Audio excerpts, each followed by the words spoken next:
Hello students, this is Dr. Deepmala, Assistant Professor Mathematics, Mukandlal national college Yamunanagar. Students, आज का जो हमारा टॉपिक है सेंटर ऑफ ग्रेविटी और इसमें हम न्यूमेरिकल्स लेंगे based on centre of gravity of arc of a curve. So आपके पास फर्स्ट एग्जाम्पल या question based on this is find centre of gravity of arc of a centroid. The curve is the centroid lying in the first quadrant only. So this is the asteroid. So this is the asteroid. अब आपके पास जो आपने first quadrant में है, आपने इसी का centre of gravity निकालना है, lying in the first quadrant. तो जब भी आपने आर्क के क्वेश्चन डील करने हैं, आपका जो सेंटर ऑफ ग्रेविटी का फॉर्मूला रहेगा वो रहेगा x dx integral x dx upon integral ds. y bar is integral y ds upon integral ds integrated over the area. अब यहाँ पे जो over the arc, so आपके पास ये 0 0 है और कहाँ है a 0, एंड पॉइंट क्या है a 0. so आप इंटीग्रेट करोगे 0 से a, so it is 0 to a. और y के लिए देखो आप, this is 0 0, this is 0 a, so y के लिए भी आप कहाँ से कहाँ इंटीग्रेट करोगे, from 0 to a. So this is the CG. Let x bar y bar be the center of gravity of the arc of this asteroid. So consider an arc, small arc ले लेते हैं of thickness of length delta x, so of length ds, small ds. ठीक है. So आप सबसे पहले आपने इस आर्क की लेंथ निकालनी है ds. अब लेंथ की आर्क कैसे निकालोगे for Cartesian coordinates? Last video में हमने कुछ फॉर्मूलेज डिस्कस किए थे. So length of arc ds is given by under the root 1 plus dy by dx का whole square. So now you have to find this dy by dx. dy by dx के लिए differentiate this both sides. So you have differentiation of x to the power 2 by 3 is 2 by 3x minus 1 by 3 plus 2 by 3 y to the power minus 1 by 3 dy by dx is equal to 0. a का derivative 0. So dy by dx आपके पास ये आ गया. So now find ds. So ds कैसे आएगा? ds आप निकालोगे under the root 1 plus dy by dx whole. So you have ds is equal to under the root 1 plus dy by dx whole square into dx. So what is dy by dx? It is minus y upon x raised to power 1 by 3. Substituting here we will get y by x raised to power 2 by 3. So you will get, take LCM, x to the power 2 by 3 plus y to the power 2 by 3 upon x 2 by 3. This is equal to a to the power 2 by 3. ये आपका curve था asteroid, given था आपको. This is a 2 by 3. So जब a 2 by 3 under the root लिखोगे तो you will get a to the power 1 by 3 और नीचे आपके पास x to the power 1 by 3 dx. So what is x bar? X bar is 0 to a x into ds.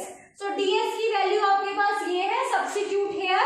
So it is 0 to a x to the power 2 by 3 dx और यहाँ पे 0 to a into dx. So dx is this. So ds की value डाल दो. So you will get this.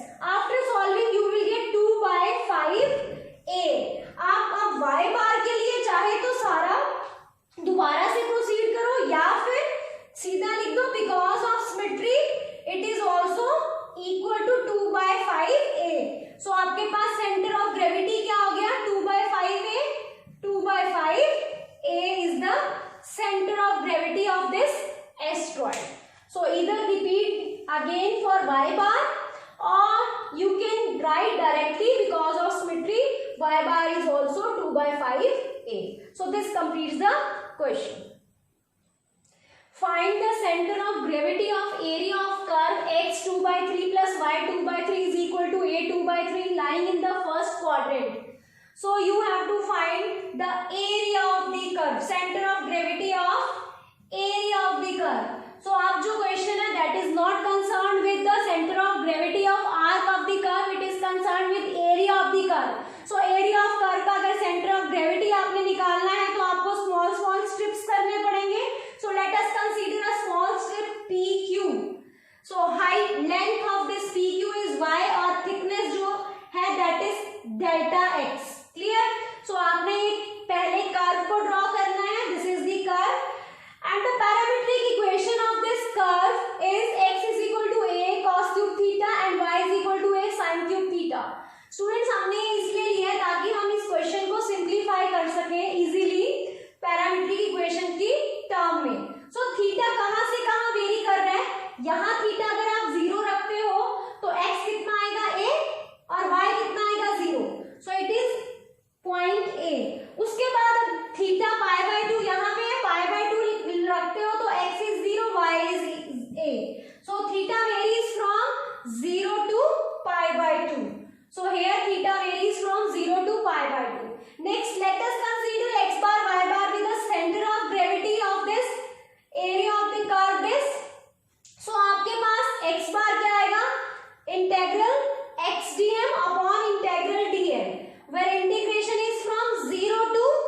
A. So it is from 0 to A. What is dm? Let m be the mass per unit area. So what is mass of PQ? Mass of PQ. So mass of PQ क्या आएगा? Length y into its, let m be the mass per unit area. So अगर mass per unit area है तो mass of PQ आ जाएगा m into y into delta x. So यही हमने यहाँ पे पुट किया. dm is m into y into dx और नीचे dm is m into y into dx. m cancel. So it is 0 to a xy dx, 0 to a y dx. So अब आपके पास हमने क्या किया, इसको सिंप्लीफाई करने के लिए x, अब अगर आप यहाँ पे y की वैल्यू रखते हैं इन टर्म्स ऑफ x तो ये जो कैलकुलेशन है ये बहुत टीडियस हो जाती. तो हमने इसको सिंप्लीफाई करने के लिए पैरामीट्रिक इक्वेशंस का यूज किया. सो y की जगह आप डालोगे a sin क्यूब थीटा और x की जगह आप डालोगे a cos cube theta and dx is derivative of this, that is -3a sin theta into cos square theta d theta. So इसी तरह y dx नीचे की तरफ डालोगे. So integrate 0 to pi by 2 because theta varies from 0 to pi by 2. So let us calculate this expression. So आपके पास x बार क्या आ गया? a times 0 to pi by 2 cos 5 theta sin 4 theta d theta. और इसी तरह आपके पास नीचे आपके पास अब इसको सॉल्व करने के लिए a, अब cos 5 theta sin 4 theta d theta. अब आपके पास रिडक्शन फॉर्मूले से आपके पास 5 4 2, ठीक है, reduce by 1. So it is 4, now reducing by 2, reduction formula 4 2, ठीक है. अब यहाँ पे sin 4 थीटा है तो it is 3 1 और नीचे इन दोनों का टोटल है that is 9. So it is 9 7 5 and 3. अब नीचे आपके पास sin 4 theta cos square theta, so reduce by 1 it is 3, now reducing by 2 it is 1. अब यहाँ पे reduce by 1 it is 1, so no need to reduce by 2. अब नीचे इन दोनों का total 6 and reduce, go on reducing by 2, so it is 6 4 and 2. और अगर आपके पास ये दोनों इवन है तो साथ में pi by 2 का factor multiply. So after solving this you will get 256a upon 350 pi. अब उसके बाद हमने निकालना है y बार. y बार के लिए ये आपके पास जो स्ट्रिप है इसका जो सेंटर ऑफ ग्रेविटी है वो कहाँ पे लाई करता है? Centre of gravity of this strip is x, y by 2.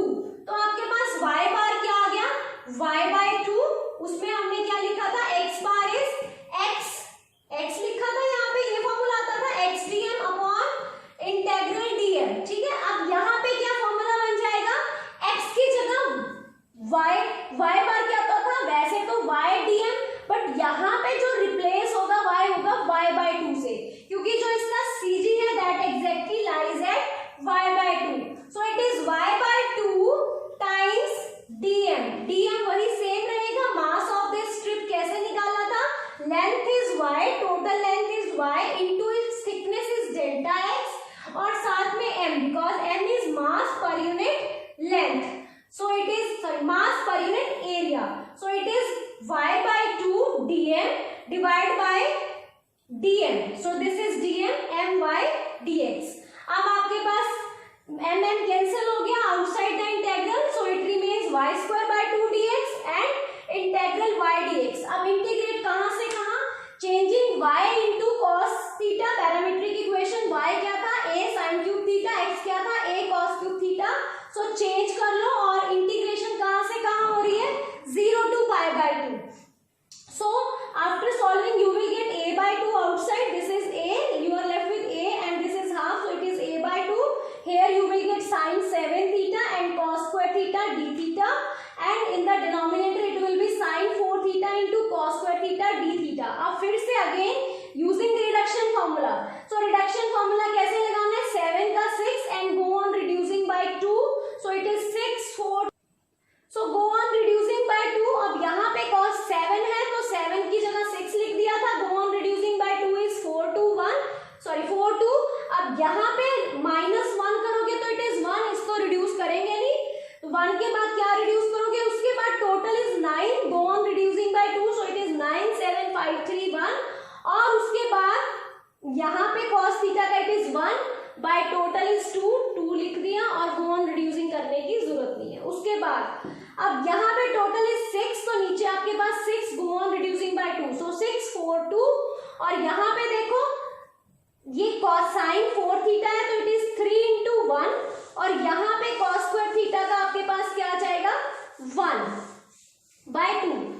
आपके पास क्या बचा, this cancel, so you are left with only 128a upon 315 pi, और साथ में ये पाई बाय 2 का factor because of the even 4 and 2. So this completes the question. So find the center of gravity of arc of cardioid. So students, again the question is of arc. Center of gravity of arc of cardioid is given to you lying above the initial line. So this is the diagram of cardioid. Students, asteroid हो गया, cardioid हो गया, आपके पास ये standard diagrams है. You have to remember these diagrams to do question based on these curves. So आपके पास this is initial point, this is initial line, clear? So initial line के ऊपर जो है उसकी आपने center of gravity arc की निकालनी है. तो above this initial line this is theta 0 and this is theta pi. So आपके पास from above the initial line theta varies from 0 to pi. So let x bar y bar be the center of gravity of the arc of this cardioid. So how will you find center of gravity for a arc? So it is integral 0 ds upon integral ds, y bar is integral y ds upon integral ds. So first we have to find this ds. For अब ये आपके पास जो equation है, this is in terms of polar coordinates. So for polar coordinate ds is given by under the root r square plus dr by d theta whole square into d theta. So put the value of r square. What is r square? R square is a 1 plus cos theta. So put the value a 1 plus cos theta here plus dr by d theta is a sin square theta into d theta. So जब आप इसको calculate करोगे you will get ds as a cos theta by 2 into d theta. तो अब आपने क्या calculate करना है, x bar और क्या कैलकुलेट करना है, y bar. So x bar calculate करने के लिए x की वैल्यू निकालनी पड़ेगी आपको और यहाँ पे dx की वैल्यू सब्स्टिट्यूट करनी पड़ेगी. एंड देन इंटेग्रल अब इंटेग्रल कहाँ से कहाँ वेरी कर रहा है, integral theta varies from 0 to pi. So you have to calculate the integral from 0 to pi x ds. So you have x bar as x dx integral upon integral ds. So x की value polar coordinate में x is r cos theta, यहाँ पे cardioid के लिए. So x is r cos theta and y is r sin theta and the integral is from theta varies from 0 to pi. It is from 0 to pi. So r cos theta 2a ds हमने निकाला था 2a cos theta by 2 d theta और इसी तरह ds is 2a theta by 2 d theta from 0 to pi. So it will become r की value a 1 plus cos theta. So it is a 1 plus cos theta as it is cos theta by 2 into d theta. So it is 0 to pi by pi 2a cos theta by 2 and d theta. अब देखो students यहाँ पे कहीं पे cos theta by 2 है, कहीं पे cos theta है. So हम इसको यूनिफॉर्म कर लेंगे, हर एक एक्सप्रेशन में cos theta by 2 ले आएंगे. So आपके पास 1 plus cos theta क्या आ जाएगा, 2 cos square theta by 2. cos theta को हम लिख सकते हैं 2 cos square theta by 2 minus 1 and it is cos theta by 2 into d theta. इसी तरह सिमिलरली यहाँ पे आ जाएगा 0 to pi cos theta by 2 d theta. अब सारा एक्सप्रेशन theta by 2 में हो गया. So we will let theta by 2 as some other expression, let us say z. So theta by 2 as z. So let theta by 2 as z. So d theta is equal to 2 dz. And theta varies from when theta is 0. When theta is 0, z approaches 0. When theta approaches pi, z approaches pi by 2. So अब आपकी limit क्या आ जाएगी, 0 to pi by 2, 2 cos square z, 2 cos square z minus 1 cos z, 2 dz upon 0 to pi by 2 cos z 2 dz. Clear? So you will get x bar as a 0 to pi by 2 4 cos 5 z minus 2 cos cube z dz 0 to pi by 2 cos z dz. So आपके पास फिर से reduction formula for cos m theta. So आपके पास m go -1 go on reducing by 2. So यहाँ पे आपके पास 5 है. ये formula कब एप्लीकेबल होता है, when the limit is pi by 2 cos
theta by 2 D theta divide में 0 to pi by 2 cos theta by 2 d theta. 1 plus cos theta is 2 cos square theta by 2. So sin theta is 2 sin theta by 2 cos theta by 2. So after calculating this, इसको combine करोगे तो it is cos 4 theta by 2. यहाँ पे cos cube square ये cube और यहाँ पे sin theta को रखोगे cos theta by 2 2 sin theta by 2 cos theta by 2. So it will become cos 4 theta by 2. So आपके पास यहाँ पे sin theta by 2 आ गया into d theta और आपके पास इंटीग्रेशन फ्रॉम 0 to pi और यहाँ पे आपके पास 0 to pi cos theta by 2 d theta. अब आपके पास cos का जो डिफरेंशिएशन होता है वो होता है minus theta by sine theta by 2 into 1 by 2. So आप उसका यूज करोगे. सो क्या करेंगे हम यहाँ पे माइनस से एक माइनस अंदर और एक माइनस बाहर, तो ये माइनस बाहर आ गया. अब अगर आपके पास इंटेग्रल में फंक्शन इनटू उसका डेरिवेटिव साथ होता है तो increase the power bye 1. So dividing the increase 5, यहाँ पे 4 था तो इट इज 5 डिवाइड बाय 5 और ये 2 किस लिए आया जो आपने माइनस 1 बाय 2 2 से मल्टीप्लाई 2 से डिवाइड. सो एक 2 वो आ गया. सो आपके पास यहाँ पे 0 to pi और नीचे आपके पास cos थीटा बाय 2 का जो इंटेग्रल होगा that is sin theta by 2 divide by 1 by 2 from 0 to pi and after calculating you will get 4a by 5. So this completes the centre of gravity of a cardioid is 4a by 5 and comma 4a by 5. Find the center of gravity of area of portion of the curve y square into 2a minus x is equal to x cube and its asymptotes whose equation is equal to x is equal to 2a. So सबसे पहले x is equal to 2a is the asymptote equation of asymptote. फिर उसके बाद आपने एक curve draw करना है. The curve is this. सो ये आपको ट्रेसिंग ऑफ कर्व जो आपने पिछले सेमेस्टर्स में किया हुआ है back to the first semester tracing of curve, वहां से आपको इसकी हिंट मिल जाएगी how to draw this curve. So आपके पास लेट आपने क्या निकालना है centre of gravity of area. So question is now concern with area of the portion. So let x bar y bar be the CG of the area bounded by the curve and its asymptote. So आपके पास consider a parallel strip PQ which is parallel to y axis at a distance x from y axis having thickness delta x. Clear? So आपके पास अब let m be the mass per unit area. So what is the mass of strip PQ? m into its area. So what is area of strip PQ? So PQ की जो length है इतनी ही y symmetry है curve में और इधर भी y. So it is 2y और thickness कितना है delta x. So it is 2y into delta x times m. So what is x bar? So it is 0 to 2a, 0 से 2a x dm. dm is this divide by 0 to 2a integral dm. So dm is this. So ये आपने लिख लिया 2m cancel. So it is integral 0 to 2a xy dx upon integral 0 to 2a y dx. अब आपके पास y की value यहाँ given है. y is under the root x cube upon 2a minus x. ये पुट करोगे यहाँ पे and solve this integral. So after substituting value of y that is under the root x cube upon 2a minus x, x bar is 0 to 2a x times this into dx divided by 0 to 2a under the root x cube upon 2a minus x into dx. So इसको solve करने के लिए integral को आप put कर दोगे x को 2a sin square theta. So dx आपके पास क्या आ जाएगा 4a sin theta cos theta d theta. So after substituting x as 2a sin square theta we will get sin square theta and sin cube theta into sin theta d theta and in denominator it is 0 to pi by 2 sin cube theta sin theta d theta. When theta x varies from 0 x is 0 theta is 0. When x is 0 theta is 0. When x is 2a theta is pi by 2. So theta varies from 0 to pi by 2. So it is sin 6 theta d theta और denominator में it is sin 4 theta d theta 0 to pi by 2. Again apply reduction formula. Sin 6 theta is 5, go on reducing by 2, 5 3 1, divide by 6, go on reducing by 2, 4 6 4 2 और साथ में pi by 2 का factor because of this even factor. यहाँ पे अगर odd होता तो pi by 2 ना आता, अगर यहाँ even है तो you will multiply this with pi by 2. Again in the denominator it is 3, go on decreasing by 2, so it is 1 4 2 and the factor of pi by 2. So after solving you will get 5a by 3. And students because of this, अब अगर इस curve को आप देखो it is symmetrical about this line x axis. So आपका जो CG होगा that lies on x axis, वो y इधर जाएगा ही नहीं y axis पे, तो इसीलिए जो आपके पास y बार होगा वो क्या आ जाएगा 0. सो आपके पास जो CG होगा वो क्या होगा 5a by 3 comma 0 is the CG of area of this curve. So this completes the question. So thanks for watching the video.